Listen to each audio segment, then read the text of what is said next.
ఏపీలో డిఎస్సీ రచ్చ ఇప్పట్లో ఆగేలా కనిపించట్లేదు. ఒకవైపు వైసీపీ దూకుడు, ఇంకొక వైపు అధికార పక్షం ఆగదు అన్నట్లుగా ఉంది వ్యవహారం. ఎవరికి వారు తగ్గేదేలే అంటున్నారు. నేతలు పరస్పరం సవాళ్లు, విమర్శలు, ఆరోపణలతో వ్యవహారాన్ని మరింత హీటెక్కిస్తున్నారు. డిఎస్సీపై డి అంటే డి. ఉద్యమ కార్యాచరణ ప్రకటించిన వైసీపీ, తగ్గేదేలే అంటున్న అధికార పక్షం.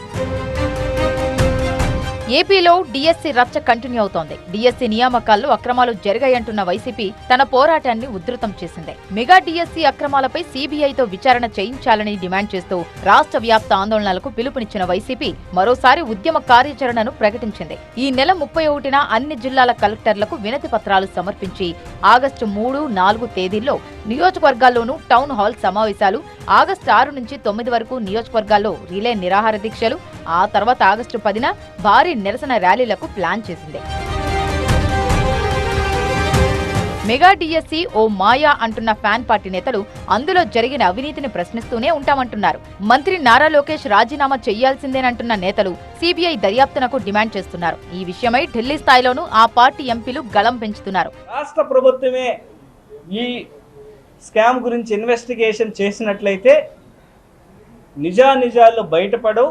కాబట్టి వైఎస్ఆర్ కాంగ్రెస్ పార్టీ ఈ డిఎస్సి మీద జరిగినటువంటి స్కామ్లో సిబిఐ దర్యాప్తు కోరుతుంది, లేదా సుప్రీంకోర్టు జడ్జి ఆధ్వర్యంలో ఎంక్వైరీని కోరుకుంటుంది. శ్రీ నారా లోకేష్ గారు ఖచ్చితంగా రాజీనామా చేసి వాళ్ళ యొక్క చిత్తశుద్ధిని నిరూపించుకోవాలని.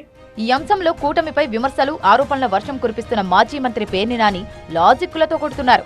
అసలు ఈ అంశానికి సంబంధించి ప్రభుత్వం విడుదల చేసిన జీవోల మర్మమేంటో చెప్పాలని ప్రశ్నిస్తున్నారు.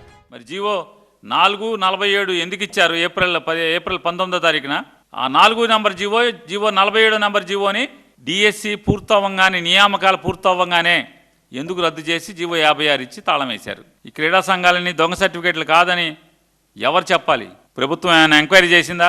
పార్టిసిపెంట్లకి టీచర్లు ఉద్యోగాలంటే ఏమైనా సాధిస్తే ఇస్తారు. కానీ వైసీపీ చేస్తున్న ఆరోపణలకు అదే స్థాయిలో అధికార పక్షం నుంచి కౌంటర్లు పడుతున్నాయి. డిఎస్సీపై మాట్లాడే నైతిక హక్కు వైసీపీకి లేదన్నారు మంత్రి సవిత. 5 ఏళ్లలో ఒక్క డిఎస్సీ కూడా వెయ్యని వైసీపీ నిరుద్యోగులకు ఉపాధి కల్పిస్తే ఓర్చుకోలేకపోతోందని మండిపడ్డారు. చేతనైతే ఆరోపణలు రుజువు చేసి చూపించాలంటూ సవాల్ విసిరారు. డిఎస్సీ గురించి కానీ, రాష్ట్ర భవిష్యత్తు గురించి కానీ, టీడీపీ గురించి మాట్లాడే, కూటమి గురించి మాట్లాడే నైతిక విలువలు కూడా జగన్మోహన్ రెడ్డి బ్యాచ్. మరి జగన్మోహన్ రెడ్డి గారు డిఎస్సీ జరగకూడదని ఎన్ని కేసులు పెట్టినా కోర్టు ద్వారా మేము ఆర్డర్స్ తెచ్చుకొని మెగా డిఎస్సీ జరపడం జరిగింది. జగన్మోహన్ రెడ్డి గారికి చేతనైతే నిరూపించమని చెప్పండి. జగన్మోహన్ రెడ్డి గారి బ్యాచ్కు నిరూపించి మాట్లాడాలా. ఇక వైసీపీ ర్యాలీల్లో పాల్గొంటున్నది జెన్జీ బ్యాచా, గంజాయి బ్యాచా అంటూ ఫ్యాన్ పార్టీ నిరసనలను ఎద్దేవా చేశారు పిల్లి మాణిక్యాలరావు. మెగా డిఎస్సీ ద్వారా కూటమి సర్కారు ఎంతో మందికి ఉద్యోగాలు ఇచ్చిందన్న వర్లరామయ్య, జగన్ 5 ఏళ్ల పాలనలో ఒక్క ఉద్యోగము ఇవ్వలేదన్నారు. లోకేష్ చర్చకు రావాలంటూ సవాల్ విసిరిన పేర్ని నానిపై కూడా బందరు పిచ్చోడంటూ విరుచుకుపడ్డారు రామయ్య. గత ప్రభుత్వంలో వైసీపీ నేతలు చేసిన ఆగడాలన్నీ త్వరలోనే బయటకు వస్తాయన్నారు. మెగా డిఎస్సీ మీద ఏమాత్రం అవగాహన లేని గౌరవ జగన్మోహన్ రెడ్డి గారు అవగాహన రాహిత్యంగా మాట్లాడుతూ ఉన్నారు. కేంద్రంలో ఆయన రాజీనామా చేస్తే ఇక్కడ లోకేష్ బాబు గారిని చేయమని అంటావేంటి? ఏమిటి పిచ్చి పిచ్చి మాటలు? అతను ఏమన్నాడు? బందర్ పిచ్చోడు ఒకడు, అతని పేరేంట బందర్ పిచ్చోడు.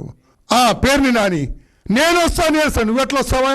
ఎవరు నువ్వు ఏ రకంగా లోకేష్ బాబు గారికి సమవుజ్జి అవుతావు? ఓవైపు వైసీపీ ఆందోళనలు, భవిష్యత్ ఉద్యమ కార్యాచరణలు, మరోవైపు సై అంటే సై అంటున్న అధికార పక్షం నేతలు వెరసి డిఎస్సీ అంశం ఏపీ రాజకీయాల్ని ఇంకెంతలా షేక్ చేస్తుందో అన్న ఉత్కంఠ ఎక్కువవుతోంది. ఏం జరుగుతుందో చూడాలి మరి.